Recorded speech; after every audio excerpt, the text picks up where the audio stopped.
Assalamualaikum, dear viewers. I am Baba Murtaza, your physical education teacher, and today we are going to discuss a role of a leader in sports. That is our today's topic, and this topic is for both classes, 11th as well as 12th class. So, we are going to discuss the role of a leader in sports, or we can say role of a leader in physical education.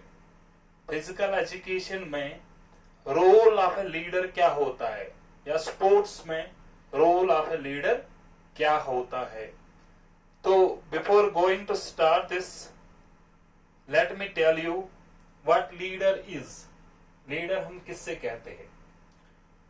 Well, a leader is one who knows the way, shows the way and goes the way. Leader वो होता है जो रास्ते का, जिसको रास्ते की जानकारी होती है, one who knows the way, shows the way. जानकारी ही काफी नहीं, बल्कि leading from the front, उसको आगे चलकर अपने मेंबर्स को वो रास्ता दिखाना होता है. That is shows the way and goes the way. उसके बाद सिर्फ दिखाना ही नहीं, बल्कि आगे आगे लीड करना है. That is why he is a leader. उसको आगे चल के क्या करना होता है? लीड करना होता है. तो यही एक चीज है जो हम डिस्कस करने जा रहे हैं आज, कि रोल ऑफ ए लीडर क्या है. What is the role of a leader in sports? Before moving ahead, a leader should be an organizer. एक लीडर क्या होना चाहिए? एक ऑर्गेनाइजर होना चाहिए. ऑर्गेनाइजर मीन्स, अगर हम इसकी लिटरल मीनिंग देखेंगे तो ऑर्गेनाइज का मतलब है जो हर एक चीज का इंतजाम करे, जो हर एक चीज को ऑर्गेनाइज करना, मैनेज करना जाने. That is known as organiser. A good leader in sports is a good organiser in organising different sports events. तो एक लीडर जो है उसमें ये कैपेबिलिटी होनी चाहिए कि वो हर एक इवेंट जो है स्पोर्ट्स का, उसको क्या करना चाहिए? उसको वो ऑर्गेनाइज करना चाहिए. उसमें वो कैपेबिलिटी होनी चाहिए, कैपेसिटी होनी चाहिए कि उसको हर एक फील्ड की, अपने हर एक चीज की नॉलेज हो. तभी जाकर वो क्या करेगा? वो ऑर्गेनाइज कर सकेगा डिफरेंट स्पोर्ट्स इवेंट्स. तो हम कह सकते हैं कि जो लीडर है, स्पेशली इन स्पोर्ट्स और we can say in physical education, तो वो क्या होना चाहिए? वो एक ऑर्गेनाइजर होना चाहिए. उसमें ऑर्गेनाइज करने की क्या क्षमता होनी चाहिए, उसमें ऑर्गेनाइज करने की क्या चाहत होनी चाहिए, और वो इस चीज में एक्सपर्ट होना चाहिए, इस चीज में उसकी माहिरियत होनी चाहिए.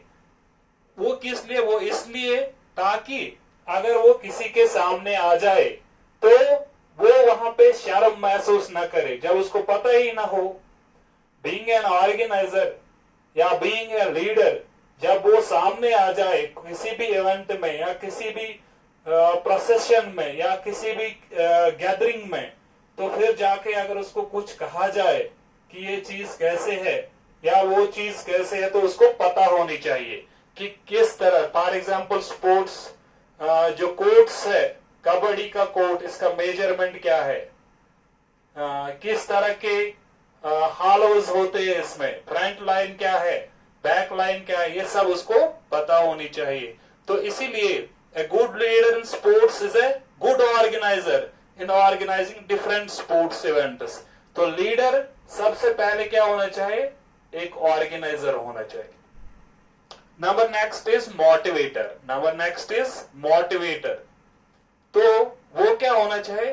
दूसरी जो क्वालिटी है एक लीडर की, वो ये होनी चाहिए कि वो मोटिवेटर होना चाहिए. मोटिवेटर हम किससे कहते हैं?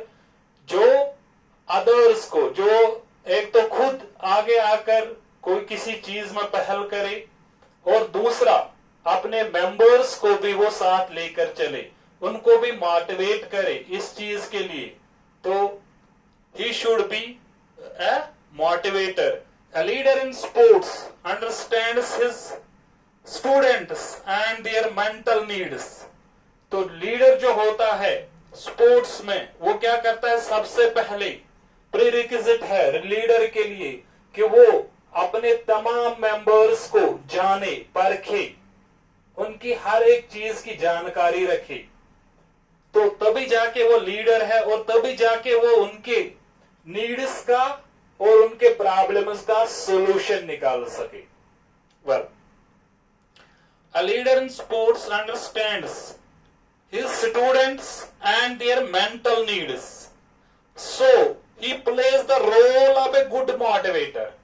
तो इसीलिए जब वो अपने मेंबर्स की हर एक चीज की क्या नॉलेज रखता हो, means how to face with them, how to deal with their problems and how to bring solutions to their problems, तभी जाके वो क्या, so he plays the role of a good motivator, तभी जाके वो उनको मोटिवेट कर सकता है.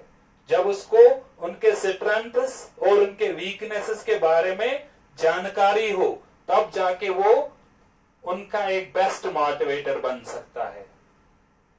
हाँ, moving ahead, number 3 is guardian.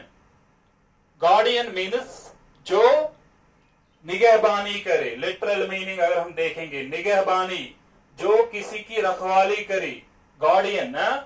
A good leader plays the role of guardian.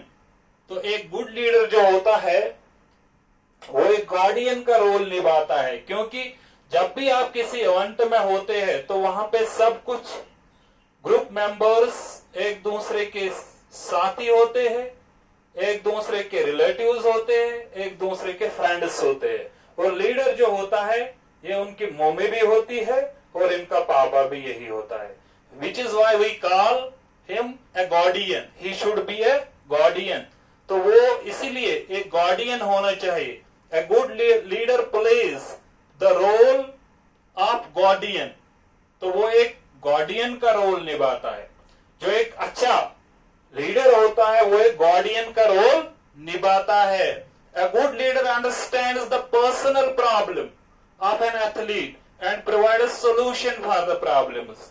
वो किसी भी स्टूडेंट की, किसी भी मेंबर की, अपने ग्रुप मेंबर की उनकी प्रॉब्लम्स को जानता है और उनके प्रॉब्लम्स को परखता है, और सिर्फ इतना ही नहीं बल्कि वो उनके प्रॉब्लम्स का क्या करता है, provide solution for the problems, उनका क्या हल निकालता है, उनकी मुश्किलात का हल निकालता है. फॉर एग्जाम्पल, अगर एक ग्रुप मेंबर को किसी भी चीज की जरूरत आन पड़ी है out of state and he is running out of money, तो एक लीडर को उस समय उसका सोल्यूशन निकालना है, उसको नेसेसरी पॉकेट मनी प्रोवाइड करके, जब तक कि उसके रियल गार्डियंस उसके पैसों का इंतजाम न करे. तो that is the role of a guardian. एक गुड लीडर की ये क्वालिटी होती है कि वो अपने हर एक मेंबर की क्या जानकारी रखता है, और इतना ही नहीं बल्कि उनके प्रॉब्लम्स का सॉल्यूशन भी निकालता है. Very good. तो नंबर नेक्स्ट इज टीचर. एक गुड लीडर जो होता है, लीडर इन स्पोर्ट्स और इन एनी अदर एक्टिविटी, वो क्या होना चाहिए, उसमें एक क्वालिटी टीचर की होनी चाहिए. Teacher doesn't mean who is bound in the classroom or who is professionally tagged with the name of a teacher. ये जरूरी नहीं कि टीचर उसके सामने टैग हो. टीचर का सिंपली लिटरल मीनिंग है वन हु टीच. जो भी कुछ सिखाए, जो भी कोई चीज दूसरे को सिखाए, उन्हें सिंगल वर्ड, अगर एक वर्ड ही किसी को सिखाए तो वो टीचर हो जाता है. And which is why he is not bound in the four walls of a classroom or within the campus of university. Teacher, you can find teachers everywhere. Nature is the best guide and teacher. So, a good leader in sports performs the role of a teacher. तो वो भी जो good leader होता है वो भी क्या करता है, he also provides a role of a teacher. कैसे? By helping participants in developing teaching techniques. क्योंकि सबसे पहले जो हमने बात की है ऑर्गेनाइजर में, एक लीडर जो है वो ऑर्गेनाइजर होना चाहिए, तो तभी जाके वो क्या करे, हर एक इवेंट को वो मैनेज करना दूसरों को सिखाए और खुद भी उसको आए कि कैसे मैनेज करना है। तो इसी हवाले से हम बात करेंगे कि टीचर एक गुड लीडर होना चाहिए और उसको क्या जिम्मेदारी है, participants in developing teaching techniques, जब वो खुद टेक्निक के बारे में जानता हो।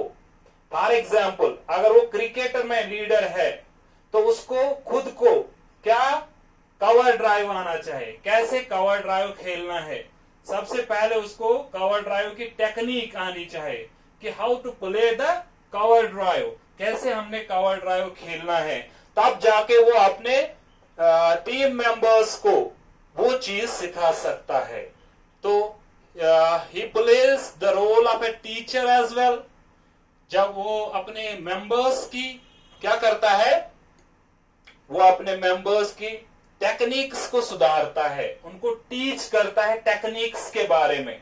जो टेक्निक है वो हर एक गेम में जरूरी है, हर एक गेम में अपनी अपनी टेक्निक है कि कैसे कोई स्किल एफिशिएंटली परफॉर्म किया जाए। That is known as technique. Technique का दूसरा मतलब यह है कि उसमें जो है पावर, जो एनर्जी है वो ज्यादा कंज्यूम नहीं होती है। उसमें हम अपने स्किल से, अपने हुनर से कोई भी चीज बड़े अच्छे से अंजाम देते हैं। That is known as technique.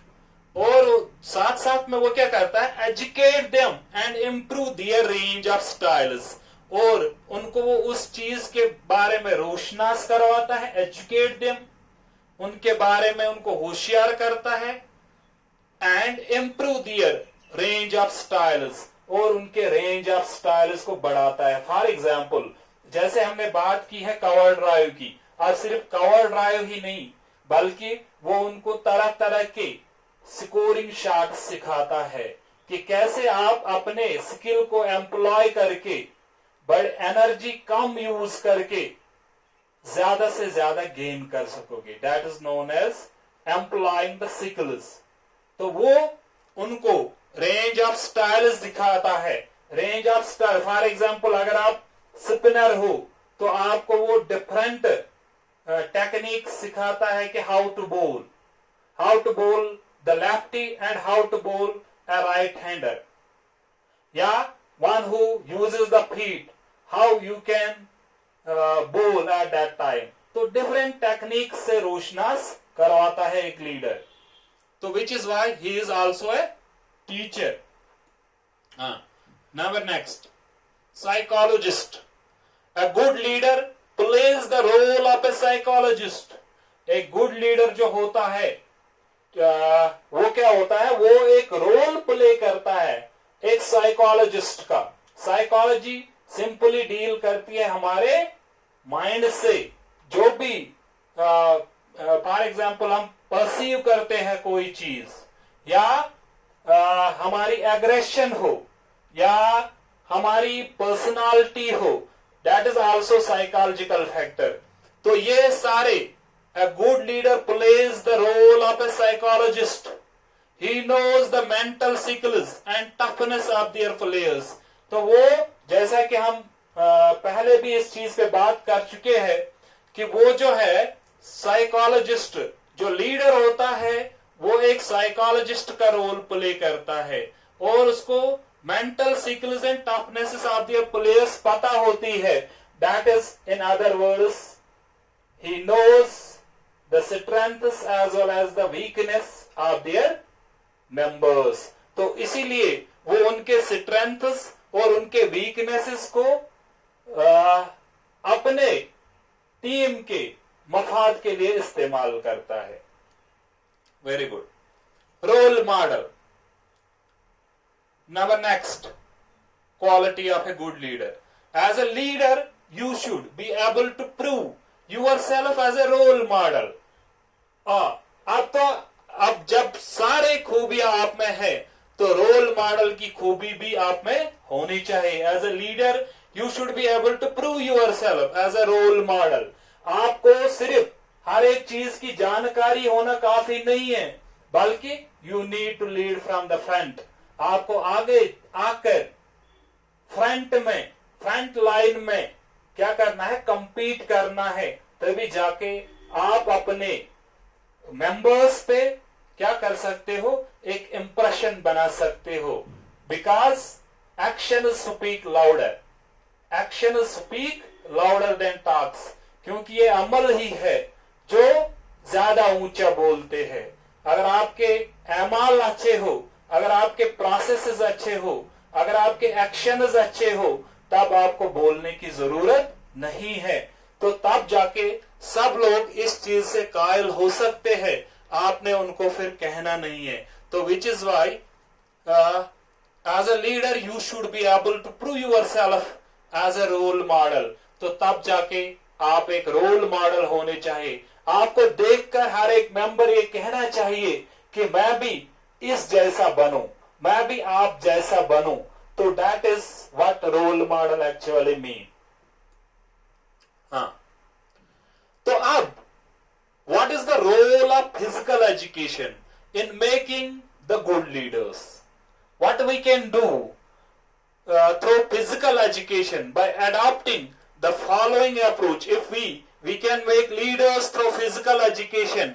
अब physical education का रोल ये है, हम इसमें बना सकते हैं, क्या बना सकते हैं, physical we can make leaders. हम इसमें भी बहुत अच्छे गुड लीडर्स बना सकते हैं bye adopting the following approach. अगर हम इस अप्रोच को अपनाएं तो क्या अप्रोच क्या है, अप्रोच है number first, give various responsibilities of an event to the student. जब भी हमने कोई इवेंट करना हो तो as an organiser of that very event हमने क्या करना है, या और as a physical education teacher या फिजिकल एजुकेशन कोच या एनी अदर स्पोर्ट्स पर्सनालिटी हो, तो उसका रोल ये बनता है कि वो अपने ट्रेनीज को या अपने स्टूडेंट्स को या अपने एसोसिएट्स को ज्यादा से ज्यादा वर्क दे, रेस्पॉन्सिबिलिटी दे, उनके ऊपर जिम्मेदारी दे कि आपने ये कोड ड्रा करना है, आपने इसकी लेंथ ब्रेड्थ हर एक डायगोनल सारी चीज निकालना है. तब जाके वो प्रैक्टिकलिटी मैटर्स और वो उस चीज से आगे आना शुरू करेगा और Aahista Aahista slowly and gradually he will become a leader one day. Number next is provide leadership training. और उसके साथ साथ एक तो उनको जिम्मेदारियों से नवाजना है, दूसरा ये कि उनको क्या करना है, प्रोवाइड लीडरशिप ट्रेनिंग. उनको लीडरशिप की ट्रेनिंग भी हमने फराहम करनी है, मुहैया करनी है. Number third, provide regular opportunity to improve. और नंबर थर्ड जो है इंपॉर्टेंट पॉइंट है, हमने उनको क्या करना है, रेगुलर अपॉर्चुनिटी प्रोवाइड करनी है ताकि वो दिन ब दिन ग्रो करे, इम्प्रूव करे.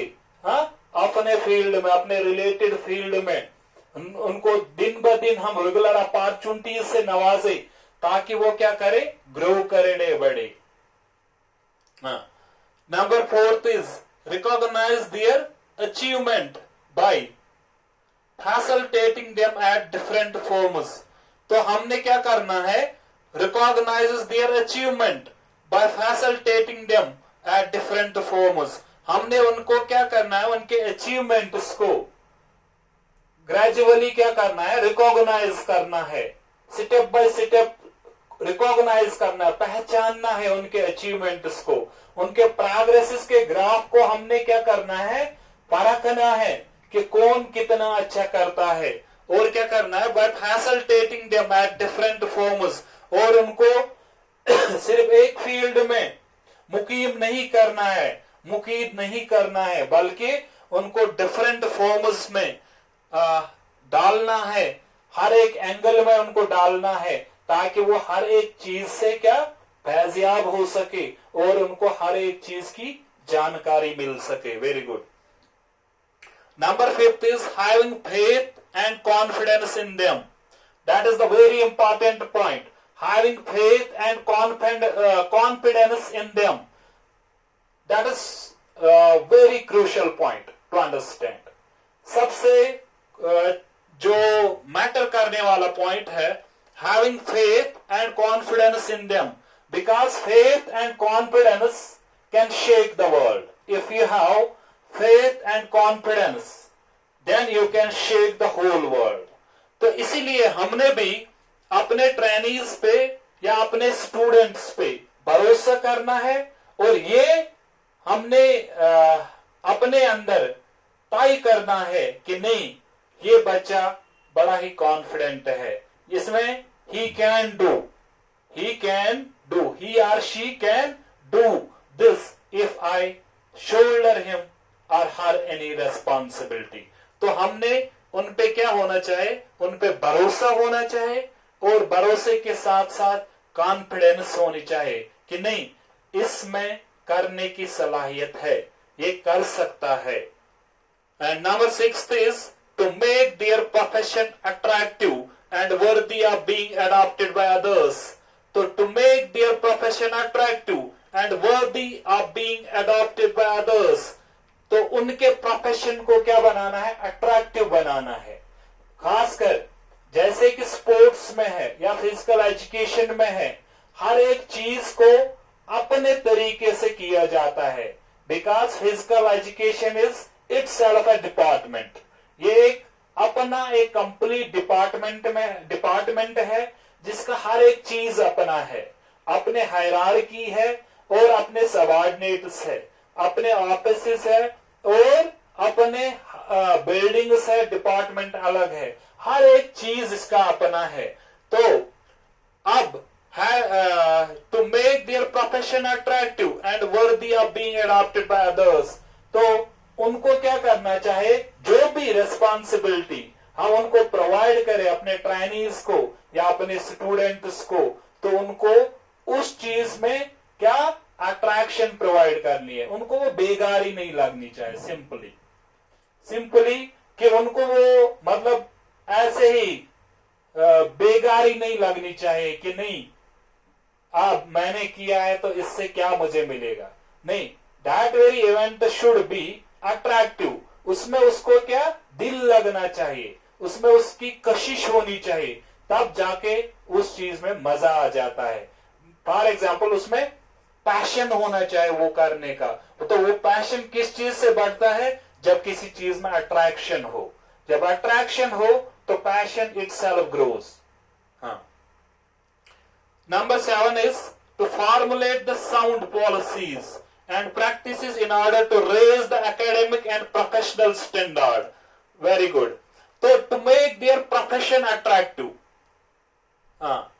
Number 7 is to formulate the sound policies and practices in order to raise the academic and professional standard. तो हमने क्या करना है as an administrator to formulate the sound policies and practices. तो हमने क्या साउंड पॉलिसीज बनाने हैं।